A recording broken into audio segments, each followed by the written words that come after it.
Hey guys আসসালামু আলাইকুম, কেমন আছেন সবাই? আশা করছি সবাই অনেক অনেক ভালো আছেন। ভিউয়ার্স, আপনারা বাইন্যান্সে অথবা যে কোনো এক্সচেঞ্জারে ইউএসডিটি ডলার কিনতে গিয়ে পিটুপিতে যদি কোনো সেলারকে টাকা পাঠিয়ে আপনারা ডলারটি না পান, কিভাবে আপনারা ডলার অথবা টাকাটা ফেরত আনবেন আজকে এই ভিডিওতে প্রসেসটা দেখিয়ে দিব। কোনো আপিল রিপোর্ট ছাড়াই আপনি ডলারটা ফেরত আনতে পারবেন। হ্যাঁ, তো রিকোয়েস্ট করবে ভিডিওটি সম্পূর্ণ দেখবেন। তো দেখেন, নতুনরা কিন্তু সাধারণত একটি ভুল করে থাকে, টাকা পাঠানোর পরে একটি পিটিপি অর্ডার ক্রিয়েট করে টাকা পাঠানোর পরে ট্রান্সফার্ড নোটিফাই সেলার করতে পারে না, বা অথবা অনেকে এটা জানেও না। তো আপনার যদি এরকম অর্ডারটি ক্যান্সেল হয়ে যায়, আপনি ট্রান্সফার্ড নোটিফাই সেলার না করতে পারেন, যদি ক্যান্সেল হয়ে যায় কীভাবে সেই অর্ডারের টাকাটা ফেরত আনবেন আজকে ভিডিওতে দেখিয়ে দিচ্ছি। হ্যাঁ, আপনাকে আপিল রিপোর্ট কিচ্ছু করতে হবে না, প্রথমে আপনাকে এই ট্রিক্সটি অবলম্বন করতে হবে। আচ্ছা, এখানে আপনারা দেখতে পাচ্ছেন $120 একটা অর্ডার কিন্তু ক্যান্সেল হয়ে গেছে। এখন আমি কিন্তু এই অর্ডারে কোনো আপিল করব না, রিপোর্ট করব না। এখন আপনাকে যেটি করতে হবে, এই সেলারের কাছে সেম অ্যামাউন্টে আবার অর্ডার করতে হবে, এগেন অর্ডার করতে হবে।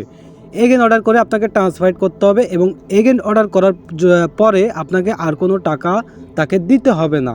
মানে আপনি দ্বিতীয়বার অর্ডারটা করবেন, এই অর্ডারে কোনো টাকা দিতে হবে না। আচ্ছা, এগেন অর্ডার করার জন্য আপনারা অর্ডার চ্যাট বক্সে চলে যাবেন। ওকে, আমি অর্ডার চ্যাট বক্সে চলে গেলাম। চ্যাট বক্সে যাওয়ার পরে ভিউয়ার্স, আপনারা জাস্ট এখানে সেলারের নামের উপর ক্লিক করবেন, মার্চেন্ট নামের উপর ক্লিক করবেন। ওকে, নামের উপর ক্লিক করার পরে ভিউয়ার্স, আপনারা এখানে দেখতে পাচ্ছেন P2P ইনফো। জাস্ট এই P2P ইনফোতে ক্লিক করবেন। P2P ইনফোতে ক্লিক করলে তার এরকম P2P প্রোফাইল ইনফরমেশন শো করবে। এখানে আপনারা দেখতে পাচ্ছেন ভিউয়ার্স, এখানে আপনারা দেখতে পাচ্ছেন অ্যাডস, তার 3টা অ্যাড আছে, এই অ্যাডে চলে যাবেন। অলরাইট, অ্যাডে যাওয়ার পরে এখানে আপনারা দেখতে পাচ্ছেন বাই, অর্থাৎ ডলার কেনার জন্য বাই 2টা অ্যাড। আপনি যে কোনো একটা অ্যাডে চলে যাবেন লিমিটটা ফলো করে, ঠিক আছে? ওকে, আমি প্রথমটাতে চলে গেলাম। প্রথমটাতে যাওয়ার পরে আমি এখানে এখন চাইলে কিন্তু আবার নতুন করে তার কাছে অর্ডার করতে পারবো। হ্যাঁ, এখানে নতুন করে তার কাছে আবারও $120 অর্ডার করতে পারবো। আপনারা দেখতে পাচ্ছেন আমার $120 অর্ডার কিন্তু ক্যান্সেল হয়েছিল। ওকে, আপনারা এখানে জাস্ট প্লেস অর্ডারে ক্লিক করবেন।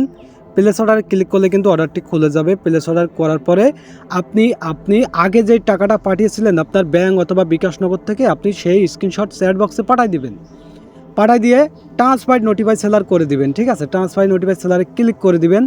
দেখেন, আপনি যদি না বুঝেন যে ট্রান্সফার্ড নোটিফাই সেলার কী, তাহলে ইউটিউবে ভিডিও আছে, আমার ভিডিও দেখে নিন।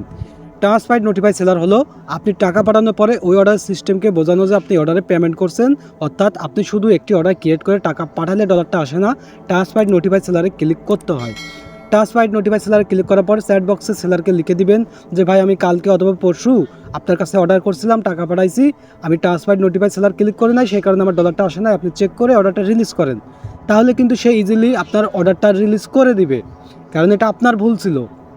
আপনারা অনেকেই নতুনরা আছেন, ডলার কিনতে গিয়ে ট্রান্সফার করেন না, টাকা পাঠিয়ে ডলার পান না। আপনারা ভাবেন যে সেলার হয়তো স্ক্যাম করছে। না, সেলার আপনাদের সাথে স্ক্যাম করে নাই, আপনার ভুলে আপনি ডলার পান নাই। এভাবে আপনি দ্বিতীয়বার অর্ডার করবেন আপিল রিপোর্ট ছাড়া। যখন আপনি আপিল রিপোর্ট করবেন আপনার ডলারটা আসতে টাইম লাগবে, বাট আপনি এই ট্রিক্স অবলম্বন করলে সাথে সাথে ডলারটা পেয়ে যাবেন, ঠিক আছে? তারপর আজকে ভিডিওটি এই পর্যন্তই। আমি দেখালাম যে আপিল রিপোর্ট ছাড়া কিভাবে ডলার ফেরত আনা যায় অর্ডার ক্যান্সেল হয়ে গেলে। দেখেন, আপনি যদি এত কিছু বলার পরও আপনি যদি প্রসেসটা অবলম্বন করতে না পারেন, আপনি যদি আমার হেল্প চান, সরাসরি আমার কাছ থেকে হেল্প নিতে পারবেন, আমার সাথে সরাসরি কন্ট্যাক্ট করতে পারবেন। আমার প্রতিটা ভিডিওর ডেসক্রিপশন বক্সে এবং চ্যানেলের ডেসক্রিপশনে আমার ফেসবুক পেজ লিঙ্ক আছে, বিজনেস মেইল অ্যাড্রেস আছে, টেলিগ্রাম আছে, যে কোনোভাবে আমাকে মেসেজ পাঠিয়ে দিবেন, আপনি সরাসরি আমার হেল্প পাবেন, ঠিক আছে? আর রিকোয়েস্ট করবো, চ্যানেলে নতুন হলে চ্যানেলটি সাবস্ক্রাইব করে রাখবেন, এই চ্যানেলে প্রতিনিয়ত হেল্পফুল ভিডিও পাবেন। ধন্যবাদ।